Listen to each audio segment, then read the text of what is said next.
is so perfect. Rainbows are visions, also illusions.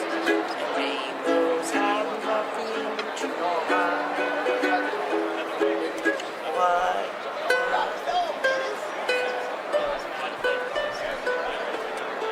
Don't drop the dog, Dennis.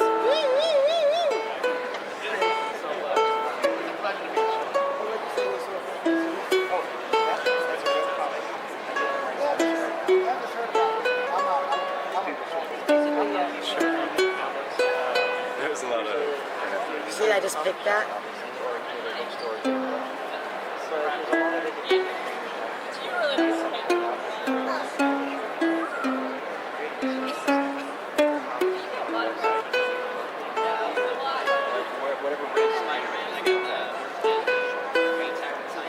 This is perfect because it, I think, leads into our first question.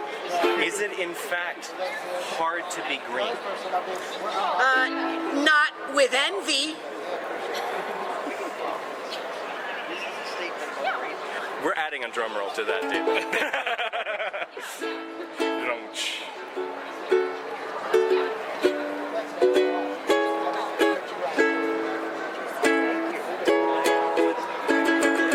Welcome to my podcast, only it's on video.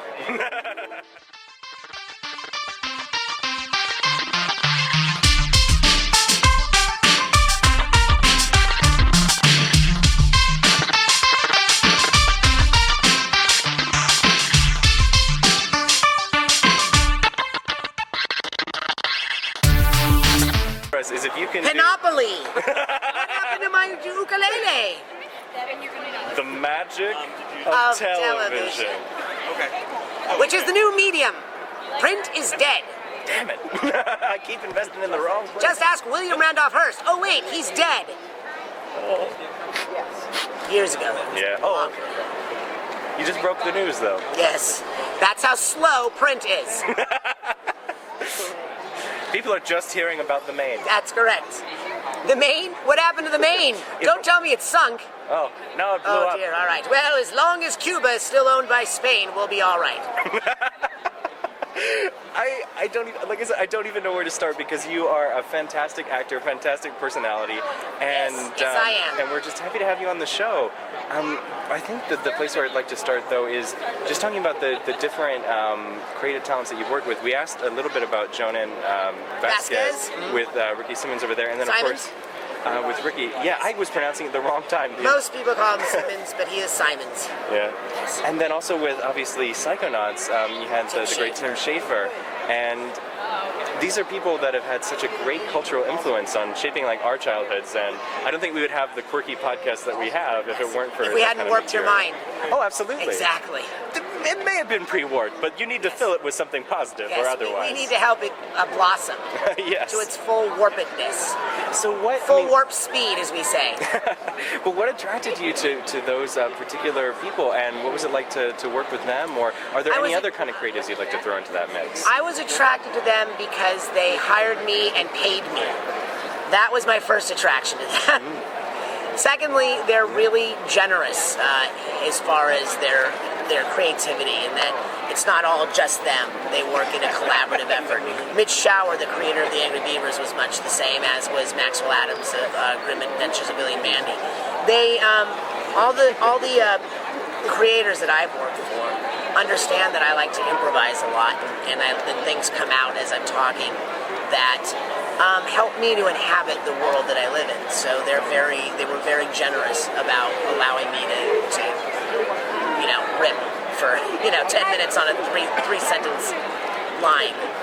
Was that the plot of Musk? Because they're for the Angry Beavers. Because that was pretty much just like, yeah. What can I claim as mine? And you're just like throwing out different things like, fuck, I have to animate that now. Yeah, well, Mitch Schauer, who was the creator, was also one of the animators, the director, and the executive producer. So we once did one full episode in one take.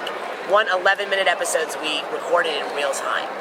And no second takes, mistakes and all is included. I don't remember which episode it is, but if you see it, I'm sure you'll know. It might have even have been Musk. We'll see. We'll see when it comes out 20 years later. And you said print was slow. I mean, yes, come on. What's print? Yeah.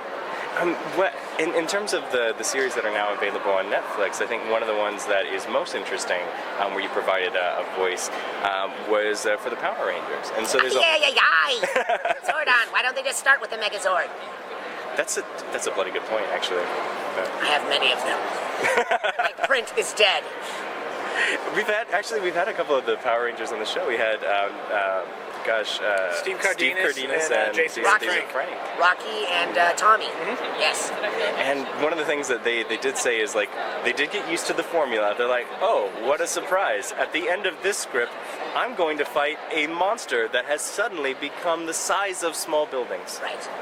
And if your planet is in grave danger, why teenagers? Because they're really responsible. Okay, let's entrust the safety of the entire planet to teenagers. How does Angel Grove rebuild every week? Yeah. I want that show. I want to know, how come they're not just arrested? How come the Rangers aren't just arrested? Where's the, Commissioner Gordon of exactly. Angel Grove? Batman? Time to put them in jail. Yeah. That was my Commissioner Gordon. That's my original. You can see Richard Horvitz on Gotham, airing on Sundays at 5 at Fox. Yes. That's not the accurate time for when Gotham airs. I don't know when Gotham's on. Yes. I play the Roker, the combination of a Joker and a Riddler. I'm an enigma. I thought the Roker was somebody who forecasted the weather. Yeah, that too, and the demise of print, which I see coming any day now. I want the Roker to be a character now in the Gotham universe, just like to walk around and he's like, "Hello, Batman. I smell crime in the weather forecast." Riddle me this, Batman. What is it that's always coming but never arrives? The Sunday Evening Post. Right, print. Oh, it was killed by the podcast. Yes. Yeah. Podcast killed the print. I'm not going to be able to recover from this interview for a week. I like people to remain maimed from my interviews. Look at Ricky. Ricky is maimed. Yeah, he's crying. He's crying at the loss of his ukulele, which disappeared because of Panoply. It just disappeared from my hands. I was playing. It was like the putties. But yeah, I mean, the cultural impact of that show is incredible to me, where it was literally the most popular children's television show in 50 countries. Yes, for very quickly too. Multiple years. What was it like for you to then be pulled into film? I mean, how big of a transition was it to suddenly you're getting a script and you're like, oh, by the way, you're in the film and you're getting an upgrade, I guess. You know what? Yeah, I wasn't. Was it an upgrade? I wasn't crazy about the upgrade. I wasn't crazy about the costume or any of that stuff. The experience with the movie was much like the experience with the TV series, because we did it in post, except that the director of the movie was very pretentious. Yeah. I didn't care for him. Did you, so because it's in post, you don't get to take any of the lovely props or anything aside? No. So that was the consolation I'm never on the for set, them. as far as the Rangers are concerned, we saw the Rangers as we were coming in and they were going out, so we never really ever even worked with the Rangers. Yeah.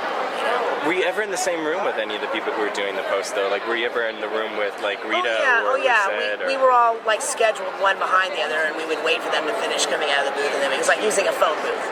They're done. You're in. Hurry up. Gotta get this done. I guess the follow-up from that, and we asked all the Rangers who've been on the show as well, because you're a voice actor, and of course anime is a big part of, or at least for a large segment of some of what the voice industry is well, obviously it couldn't happen without it to a large extent. Because these are both kind of products from Japan that were coming in around that time in the early 90s, did you get approached by anime properties on the strength of oh, you've done this, you've done this other Japanese thing, I'm sure you can do this? Not really. The anime world has a lot of voice actors, a lot. There's a lot of people that work out of Texas, there's a lot of people that work out of LA, there's a lot of people that work, so it wasn't really, it doesn't work in the same way as domestic animation works, because, you're working for a company like Nickelodeon, they get to know you, they're doing original product, so that's how I went from Angry Beavers to Invader Sim. Cartoon Network, same thing. Grim Adventures of Billy and Mandy to Gray Matter on Ben 10 and El Tigre at Nickelodeon. It's kind of, kept it in the family. It was really nice. With anime,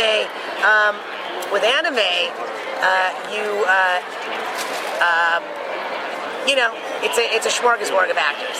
You know, I'll be right back. We're taking a quick commercial break, kids. Hi there. Panoply. Why are there so many songs about rainbows? And what's on the other side? Panoply. Where did it go? Where were we? We're talking about anime. Yeah, and I think that just kind of leads to another question. I did a lot of anime work because of the anime work I did on Miyazaki films. I did a lot of Miyazaki voiceover for a lot of. I did Up on Poppy Hill, Howl's Moving Castle, The Wind Rises. Who was the voice? What was the voice? I was the shopkeeper in Howl's Moving Castle. You'll know it when he goes into the shop before he gets on the train. Is all I will tell you. Because it's all I remember. Those are my favorites. That one also. What was that one where Chris Rock? It was animated. It was Chris Rock for Warner Brothers, and he was in Bill Murray's body. Osmosis yeah, Jones. I was in Osmosis Jones. I'm the newspaper salesman outside the movie theater. You'll hear it. Print was killed by bacteria. Damn it. What's print? See, it was just we were plumbing an obscure thing that you'd done this whole time. Everybody thinks it was a callback to. Yeah, all about it's all about print. Kids don't even know how to print anymore. That's how dead print is. Do you have a role that you really enjoyed doing, but that you feel doesn't get as much love, let's say at conventions, or that doesn't get brought up as much? Something that was really fun, or maybe perhaps challenging as a voice actor. That. Well, yeah, I did a series called Squirrel Boy on. Cartoon Network. It was I played a squirrel, and Pamela Adlon played what was the character's name? What was her name? She played a boy. That's how much love it didn't get, even by me. Anyway, it was called Squirrel Boy, and I thought it was a really good show. I thought it could have gone further if we had just mined it a little bit more. No one really remembers it. It's that one right there. Rodney J. Squirrel. And Andy. She played Andy.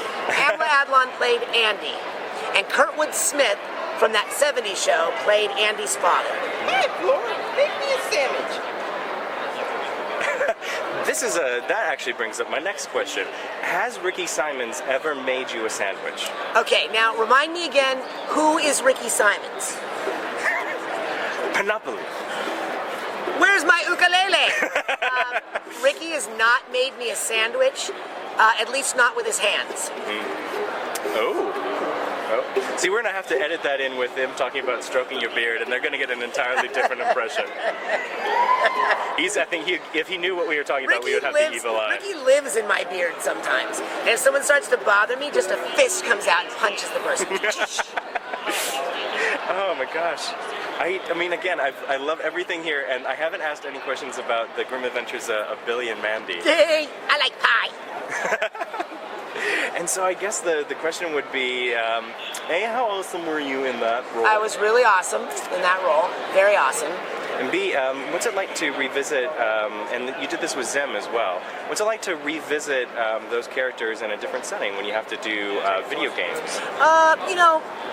Once they're out there, they're always the same, no matter what the medium is. If it's in TV or film or video games, I approach it all the same.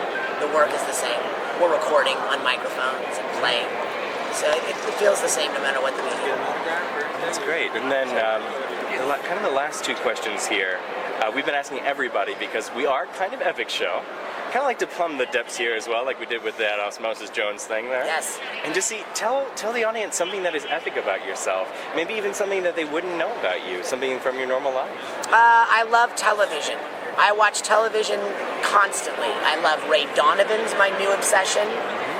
Love that show. My wife and I spend Sunday evenings watching Ray Donovan.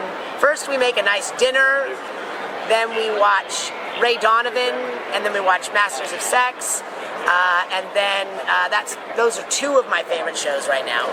I'm very sad that Mad Men is ending. I love Mad Men. I love Big Bang Theory. I love that. I can't wait for Penny and Leonard to get married. If they do. They're kind of like the almost Rachel and Ross thing of Friends. You know, every show has one of those, right? Yeah. It was Sam and Diane on Cheers, Rachel and Ross on Friends, now it's Penny and Leonard. Photo op. Panoply! Panoply! It's how we begin and end. Panoply! We're going to make that into a board game now, Yes. I think. It'll go right alongside Gallipoli and Raindrops keep Necropopoly. falling in Ricky's pants. Yes. Hello, I'm Richard Horvitz. Voices of many iconic characters that you have watched or will watch at some point in your life. Your parents all owe me a lot of babysitting fees. And that's why I'm urging you to support my Kickstarter. This is kindofelpic.com. Wait a minute. That's the... Kind of epic show. That's actually Kind of Epic Show, the Kickstarter. Thank you. Thank you. Now we have to have a Kickstarter. I know. Hey listeners, this is Micus, creator of the Kind of Epic theme song Zombie Kids. If you're interested in finding out more about my music, you can check me out at micusmusic.com. Also, I am on iTunes, Facebook, and SoundCloud. You can look me up as Micus Music, and that's Mikus, and you know the rest. Alright, peace out everyone. Keep listening.